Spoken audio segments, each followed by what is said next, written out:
Está uso agora.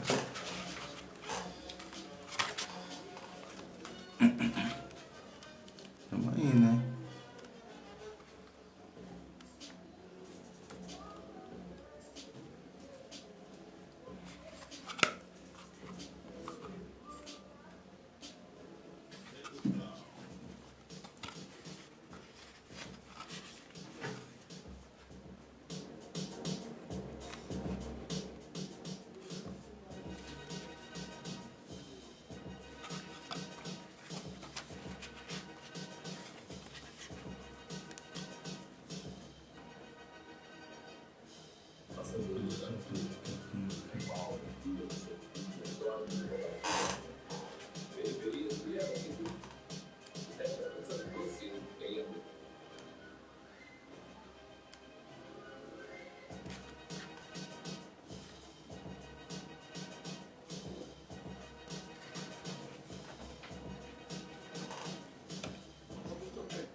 Porque não tá aí. Opa.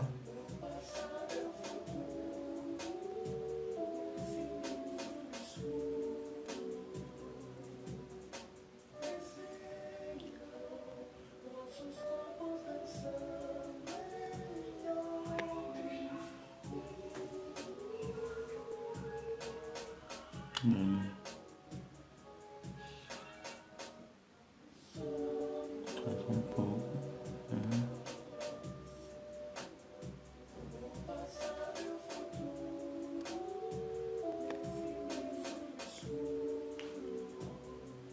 Aí, mano. Não vai ele.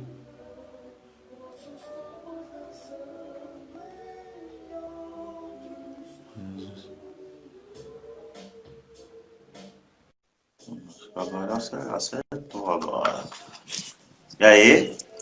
Agora foi, Boa né? noite. Boa noite, tudo bom? E aí, como Tudo. você tá, Alisson? Eu tô bem. Tá de boa? De boa, já viu o brinquedinho que acabou de chegar aqui, ó? Deu uma olhada? Eu vi o vídeo. Olha O, o vídeo, o né? Israel, ele mandou um vídeo. Eu fiquei muito eufórico, assim. Gostei. Ah, ele fica fazendo invejinha, né? Ele pode Fazendo tocar, invejinha. pode gravar vídeo, né? Oi, não entendi. Fala de novo. Tá dando pra escutar meu áudio de boas aí? Tá chegando. Às vezes dá uma cortadinha, mas tá chegando. Certo. E aí, Anderson, tudo bem? De boa. E você? Eu tô um pouco E aí, nervoso. nervoso passou? Eu tô Hã? respirando ainda. Ainda tá respirando? Tô. Respira bastante aí. É 30 minutos, é rapidinho, entendeu? Agora nós começamos aí os 30 minutos no futuro, né? Tô com o Alisson, né? Produtor cultural, né? Quer falar um pouquinho de você, Alisson? Como anda a cena, como você está se movimentando, né? Sabemos que não podemos nos movimentar por causa da questão do Covid, mas estamos nos movimentando nas ideias, né? Através das transmissões, né? Como você está fazendo as coisas aí, como está acontecendo? Se apresenta, fala quem é você, como você conheceu a Kitembo também. Eita. É sempre difícil, né? Falar da gente mesmo. Mas eu sou de Teresina, Piauí. E eu escrevo eu acho que desde criança, né? Eu também desenho paralelo à escrita. Eu fazia quadrinhos quando eu era pequeno. Então, assim, eu fui crescendo, desenhando e escrevendo ao mesmo tempo. Então, foi um processo paralelo, né? Só que de forma autodidata, nunca tive curso e tal. Então, eu faço isso, né? Eu sou formado em ciências sociais e além disso, eita, é muita coisa.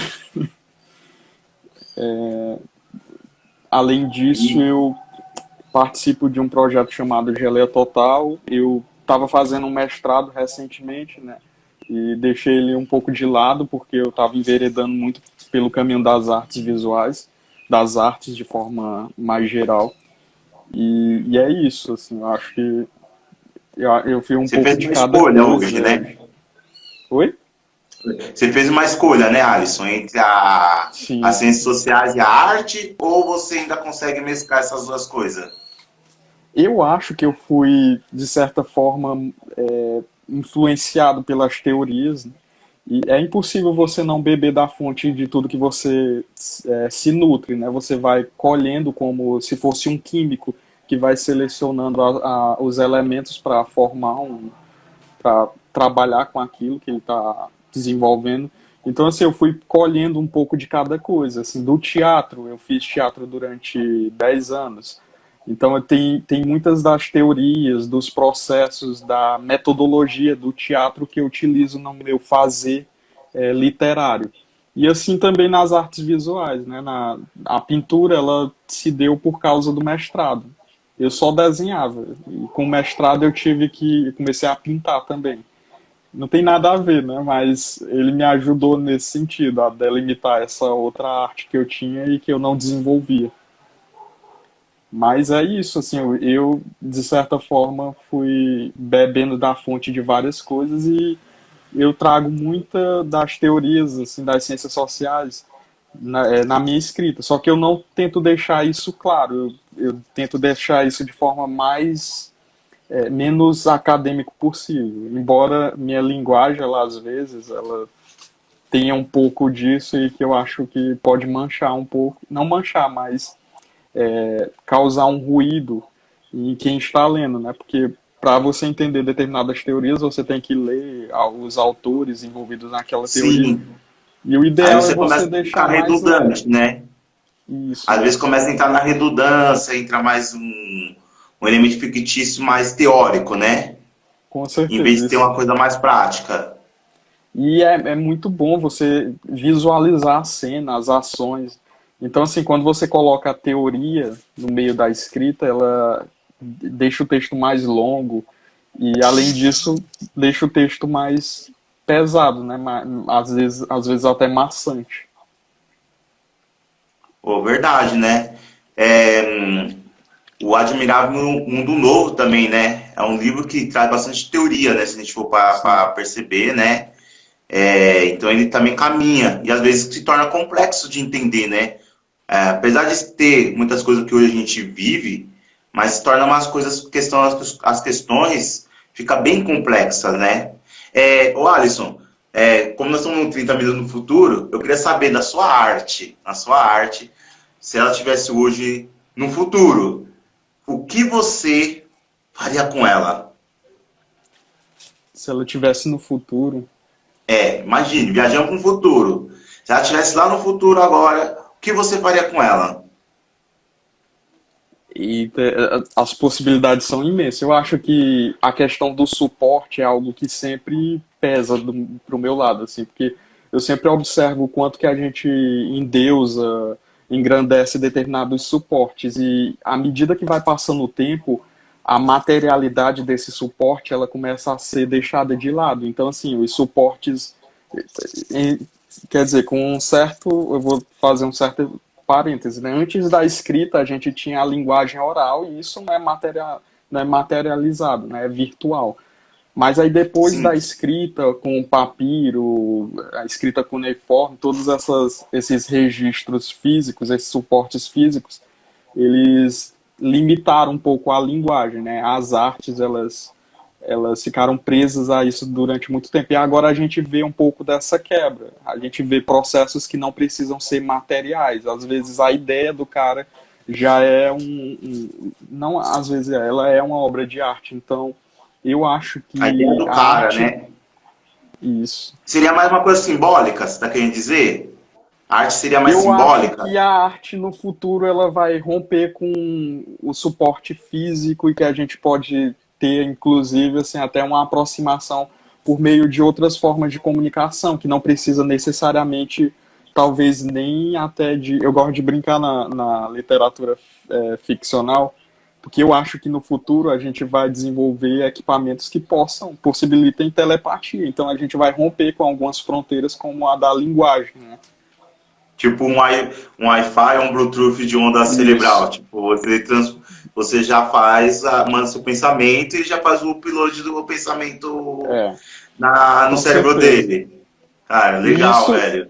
isso rompe com muitas fronteiras. E ao mesmo tempo, ao passo que a gente tem o ampliamento da possibilidade de entender o outro, a gente sempre tem um poder agindo nas formas de manifestação humanas, né? Então, eu acredito que a questão de compra de, como é que a gente chama? Compra de espaço, de informações, ela possa ser também um fator limitador.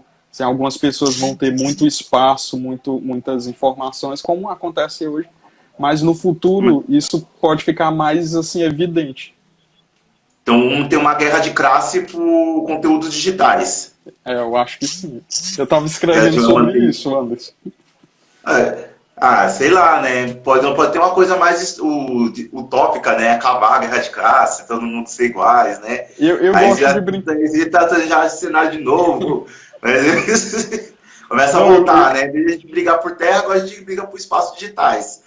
isso, eu gosto de brincar com as duas coisas, assim, fazer um ambiente onde o poder ele continua perpetuando e um onde a gente vai diminuindo essas fronteiras, né, as castas sociais. E eu sou muito esperançoso, porque eu acho que uma sociedade mais desenvolvida, ela vai eliminar esse tipo de fronteira, né? Eu sou bem É, utópico mesmo. seria bem utópico. Apesar de a gente trabalhar muito a distopia, né? A gente hoje em dia trabalha bem mais a distopia, quer dizer, tudo deu errado no futuro, né? Pois Só que a é. gente também acredita naquela utopia sagrada, né? Pô, um dia a gente vai chegar em uma coisa que seja, pelo menos, um ecossistema, um equilíbrio, né, desse ecossistema, para a gente poder sobreviver. Eu tá com uma pergunta aqui para você, um desafio. Eu queria saber, né, dentro da sua arte, porém sem spoiler, entendendo o que você escreve, o que você imaginou, né? Porque não quero dar spoiler, porque o pessoal lê no livro, né? Quando você escreveu o seu conto para nós, sobre aquele território, Sim, sobre sim. as pessoas que estavam vivendo naquela terra, sobre o nosso herói, na nossa saga do herói, que nós temos um herói ali, ou uma heroína, entendeu? A gente não vamos falar, deixa o pessoal ter curiosidade. Eu queria que você falasse um pouco sobre isso. Essa obra, para mim, assim, esse conto, ele me causa, ele me atravessa de várias formas, porque envolve gênero, envolve classe, raça, tudo. Então, assim, eu sou atravessado por diversas questões. Como um autor negro, gay, da periferia, eu quis colocar com o tempo todas essas marcações identitárias dentro da minha arte para que outras pessoas se identifiquem, porque tudo que eu leio, eu consigo sentir uma aproximação psicológica com aquele personagem, mas eu não tenho uma aproximação assim identitária, né?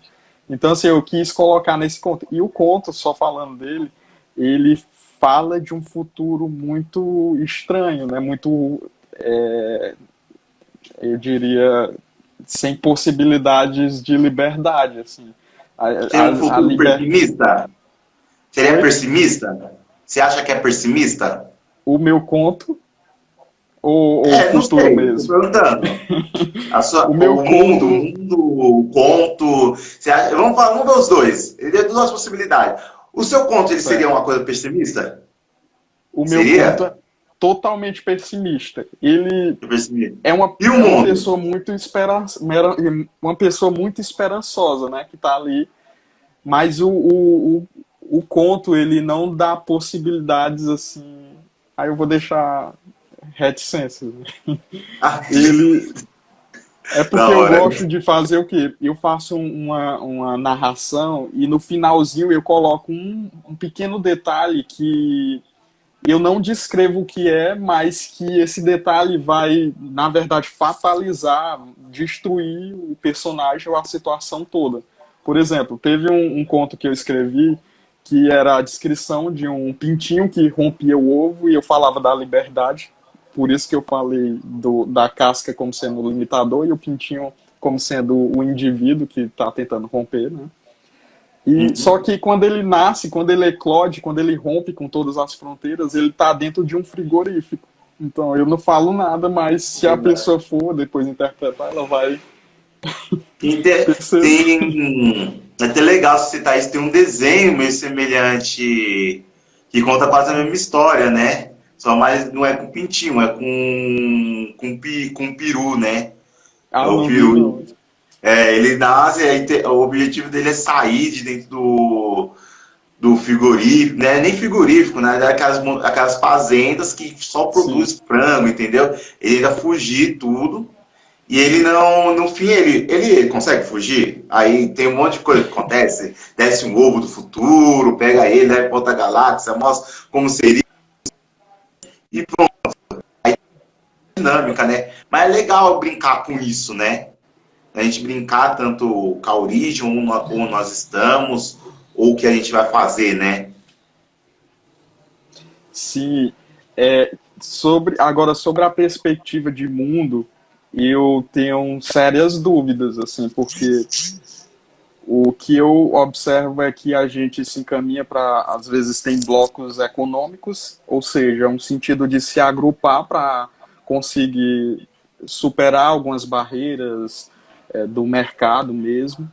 E a gente rompeu com algumas delas, né, no momento de crise. Então, assim, alguns blocos, algumas dessas nações que eram importantes saíram desses blocos e assim o que parece dar a entender que existe uma coisa de tentar centralizar tudo, né?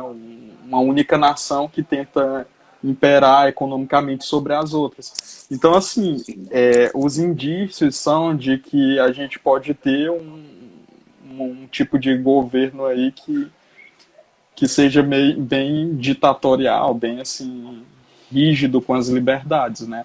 Não sabemos se vai acontecer isso porque, obviamente, são pequenos levantes, assim, pequenos, são falas, são coisas que estão no ar, então a gente nunca sabe o que pode acontecer. E É verdade.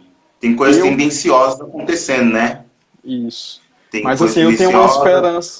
eu tenho uma esperança de que nós podemos aí caminhar para uma coisa bem legal aí, mais livre, sem tantas barreiras. E, enfim, eu não sei como te responder isso, assim, mas eu Ô, acho que Alisson, eu tenho esperança mesmo. me responde uma coisa. Você rotula o seu trabalho? Você tem algum rótulo? Ou você tem algum rótulo? Essa é a pergunta. Você me responderia? Ou você não tem, ou só esse trabalho tem um rótulo? E qual É, seria? e eu não, Dentro assim, de áreas. costumei, eu costumava escrever meus personagens, desenhar meus sujeitos, né, como pessoas sem identidade. E depois que eu entro em contato com a Kitembo, né, com essa seleção da antologia, aconteceu tudo de modo paralelo. Então, assim, eu tive conhecimento pelo Ale Santos, né, eu fui entrando em contato com o tema de tal forma que é impossível escrever hoje uma literatura que não seja uma literatura que imprima o que eu sou, né?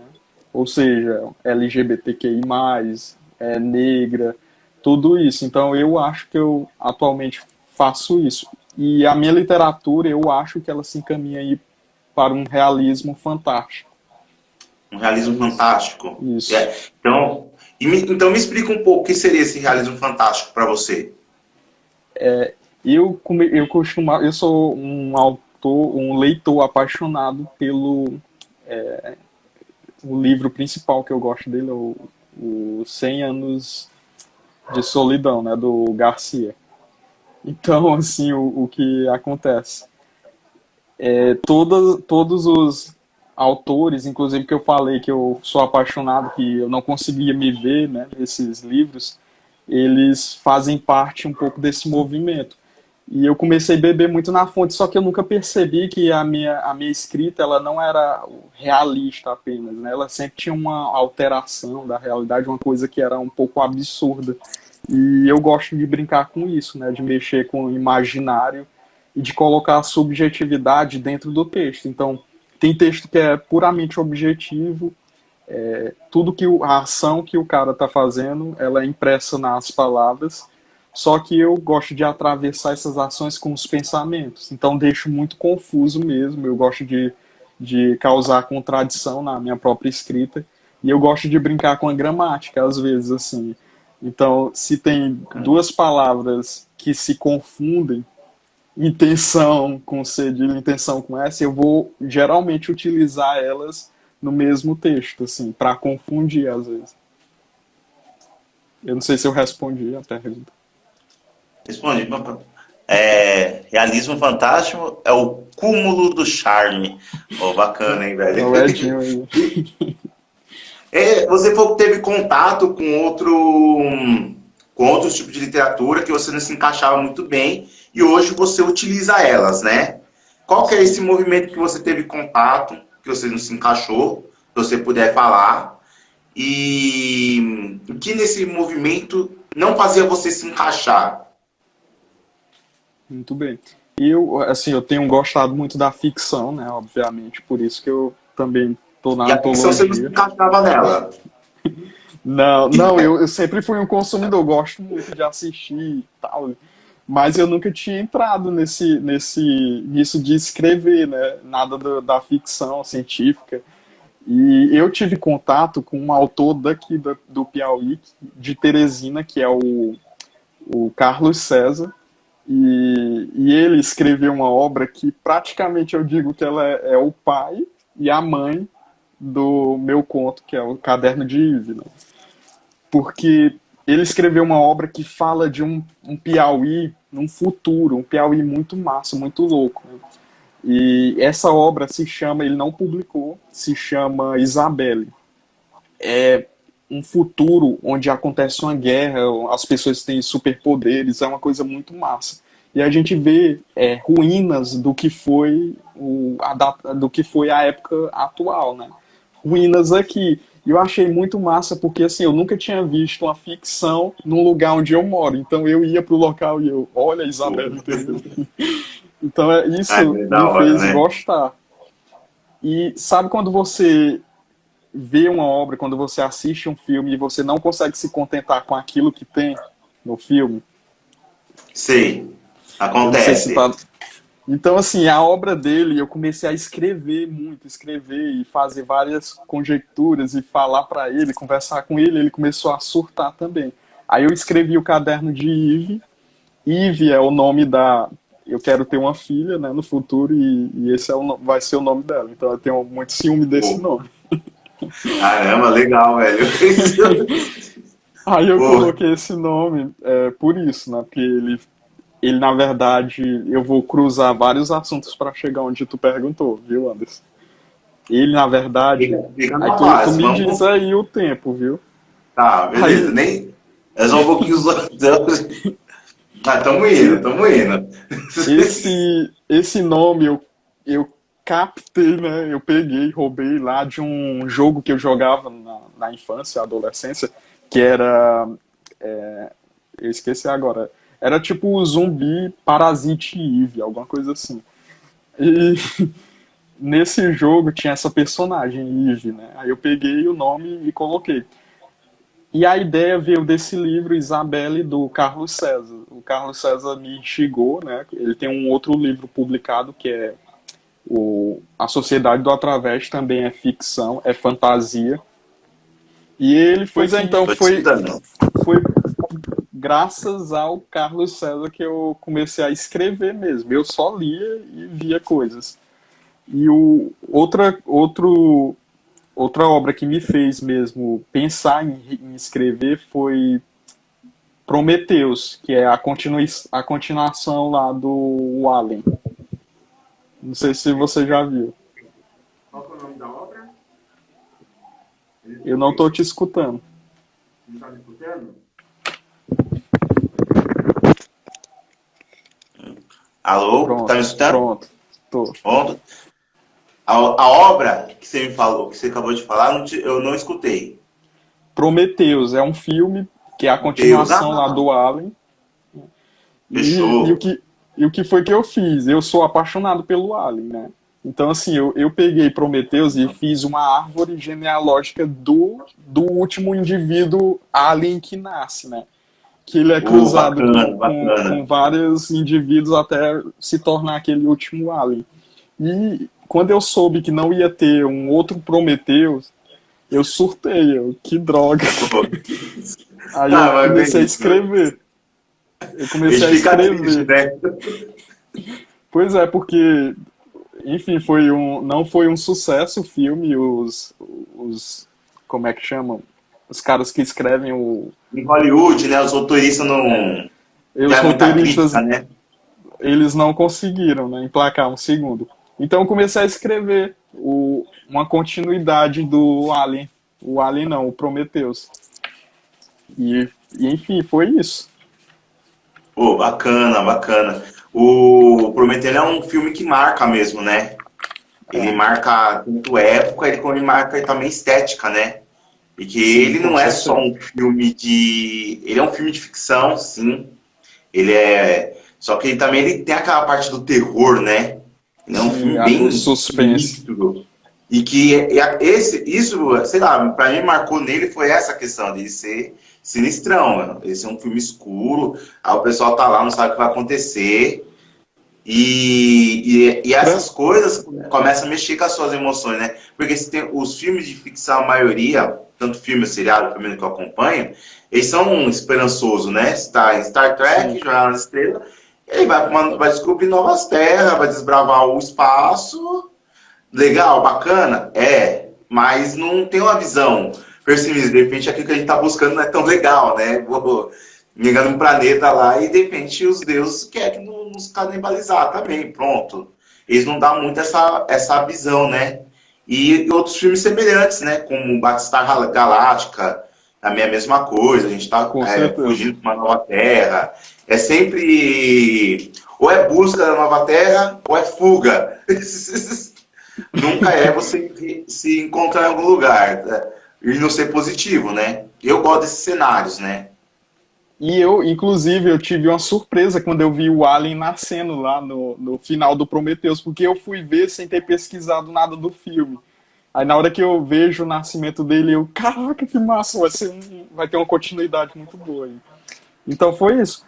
Então a obra do Carlos César, ela me fez escrever, me fez entrar mais nisso, mas a dele é fantasia, não é o que eu escrevo, né? Então não segui aí pela fantasia. Entendi. Pô, bacana, hein? Então são os múltiplos conhecimentos, né? Que vão transformando a arte, né? Vão Sim. formando. Na verdade, Eve, sem dar spoiler, segura. Não tem muito a ver com essa linha aí do Prometeu, né? Não, não tem nada a ver com Nada a ele. ver. Oh, Na bacana. verdade, ela se aproxima mais ali de uma coisa. Tem muito ali de um futuro dominado, né, por máquinas, essas coisas. Então é uma outra linha. Outra linha. E no futuro, para a gente chegar no final, o que você acha que no futuro vai ter mais? Pessoas normais, você já vê esse tipo de coisas, ou pessoas adaptadas? Eu não acredito que vai ter pessoas normais, porque a nossa intenção é cada vez mais nos aproximar da imortalidade. Não sei se isso vai ser possível. Até Doctor Who, né? Tem Doutor um dos Who, pô, episódios, eu acho tô que é o assistindo. primeiro. O primeiro Os episódio primeiros aparece mesmo. aquela pele, né, humana. Eles vão assistir a Eu destruição assisti, do. A Então, última assim, espécie humana, a pele. a- é uma pele humana, mas qual é o sentido daquilo? É mostrar que a nossa intenção é nos afastar da mortalidade. O devir, a morte, o fim nos causa medo de todas as formas. Então, assim, a gente nós nos debruçamos durante milênios sobre a morte, porque ela nos causa um pavor imenso. A gente não sabe trabalhar ela muito bem, né? E eu acredito que o futuro nós primeiro vai ser com engenharia genética. Inclusive eu gosto muito de escrever sobre isso. Depois essa coisa do backup da mente, tipo Backup transcendência, da mente é be- interessante, né? backup da mente para a máquina. Então, assim, quando eu vejo filmes como Transformers, eu não acho tão absurdo, porque pode existir um momento que a gente faça um backup para a máquina e com o tempo a estrutura, essa estrutura orgânica, ela já não seja tão interessante. E assim, isso não significa dizer que a gente está perdendo, mas é o processo da vida. A vida ela vai se modificando, né? Então, não tenho como dizer que a gente vai estar perdendo com isso. Nosso intuito é sempre de crescer, né? Então, parece absurdo isso, mas eu comecei a ver que, por exemplo, se um tipo de vida chegar a fazer contato com a vida humana, né? Pode ser que essa vida ela tenha uma forma que a gente não saiba nem reconhecer ela. Então, assim, o futuro, com certeza a gente vai estar se modificando geneticamente, depois, provavelmente, com órteses, próteses, exoesqueletos. Vai chegar num ponto que esse humano primitivo, ele vai ser, assim, não vai ser nem valorizado, né? Inclusive, tem um conto meu de uma outra antologia que eu estou participando que eu falo disso. Um futuro onde o planeta Terra ele é habitado por seres híbridos, né? Eles não são humanos e eles acham os humanos, nós, Homo sapiens, como nós estamos agora, eles acham que é uma perda de tempo, assim, é uma coisa muito frágil. E é isso. Uma coisa frágil, né? A tendência é a gente buscar uma coisa mais resistente, né? Isso. Tanto para sobreviver ou uma forma de a gente armazenar o que nós somos, né? Que seria Com guardar essas certeza. consciências, o upload dela em um pendrive, alguma coisa assim, para poder levar É, para uma mais de uma geração, né? Talvez 5, 10 gerações aí de vidas, né? e a gente está falando de um planeta. Nós não temos possibilidades ainda de fazer excursões fora do planeta, né? De montar, por exemplo, células em outros planetas. Então, assim, a gente está falando de um planeta que tem recursos limitados e que, com o tempo, Sim, nós vamos precisar encontrar mecanismos para sobreviver com a escassez. E isso vai acontecer primeiro eu acho, né, que vai acontecer primeiro pela retenção dos recursos, depois isso não vai ser possível, vai ter que ser alterações. E, por exemplo, o nosso corpo ele só requer praticamente a gente é só o cérebro, né? Mas a gente precisa de energia para precisa de alimentar esse outras coisas, cérebro. né? Então eu acho muito São, possível, assim, essas possibilidades para mim não são tão absurdas não. Só não são para agora, né? Provavelmente daqui a um século. daqui a alguns séculos vão. E Alisson, a gente vai se despedindo, né? Tá, acabou o nosso tempo. É Sim. 30 minutos, acho que a gente já estourou um pouquinho. Mas o papo da hora mesmo. Só para Tem um avisar aí monte os de pessoal que gente, tiver tem um monte online, de né? gente legal aqui, ó, caraca. Tem um monte. Os comentários aqui não parou de subir, velho. Olha, eu vou com esse último comentário aqui. A natureza interfere na. A natureza interfere na natureza humana. Eu não consegui ler, não. Sim, é o Depois Newton eu vou aqui. acabar desligando aqui. Ó, chegou o livro, né? Tá? Mostra ele aí, abre ele, Anderson. Ele é muito bonito, cara. Tem como mostrar? Vai dar spoiler! Vai dar spoiler! Não pode não, né? Não pode não, velho. Ó, primeira capa aqui, ó. Ih, não deu pra ver, ó. Aqui ficou aqui, ó. Pronto, pronto. Ó, ó, Não deixa ninguém ver ainda. ó, dentro também tem uns desenhos loucos também. Só que a gente não pode dar Quem, spoiler. como é o nome dos artistas do desenho? Ó, vamos lá, tem uma Pena Forte. Vamos Ah, pegar Pena aqui para Forte mim não teve dar ontem, né? gafe. Ela tá aqui, Os inclusive. ilustradores. Ó, Fabrício Flores, esse aí todo mundo conhece. E a Pena Forte. Tá? A capa é do Fabrício. A Pena Forte é um HQ, um conto ilustrado que está aqui dentro. Ela tá aqui, inclusive, não. Ela tá online, ó, acabou de entrar. Então, a gente está disponível já para venda, quem quiser, na pré-venda. Só chamar lá na hashtag Livraria Africanidades ou na editora Anansi. Nós estamos vendendo, tá bom? Todo mundo aí, ó, ciente. O Alisson, da hora, valeu, entendeu? Bom, foi da Obrigado, hora adorei a mesmo. colher. E o medo foi embora, né? Tu me deixou muito tranquilo, viu? Eu tava muito Da hora, nervoso. velho. Ó, deseja aí, força, fé aí. A gente vai Sim, tá aí estouradão no mundão agora, né? Agora é só a gente trabalhar mais um pouco. sim, Vamos sim. nessa. Valeu, Anderson. Valeu, Alisson. Tchau. Valeu, gente. Tchau, encerrei aqui, ó. Tchau.